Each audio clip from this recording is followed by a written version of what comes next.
छलो रे साइड जरा चलो रे देख के जवानी में भी हाथ नहीं मोलो रे ए बाबू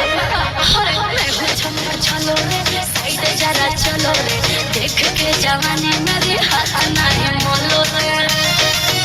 मेरे होठ है बनारस के पास का कमला चका के काहे मारो हखी जहां चोली के सामान कर दे छोड़न में दान कमला चका के काहे मारो हखी जहां चोली के सामान कर दे छोड़न में दान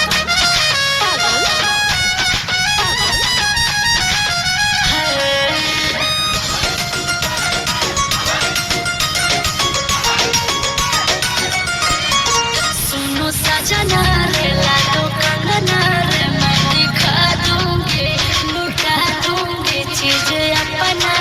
रे क्या कंगना की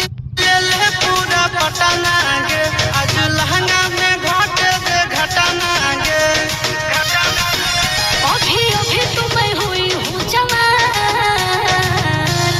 अच्छा जी कमला चका के काहे मारो हखी जहां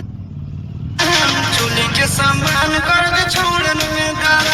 कमला चका के काहे मारो हखी जहां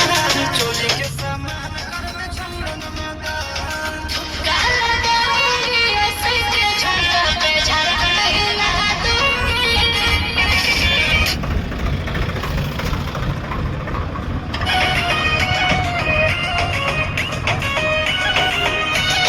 सुनो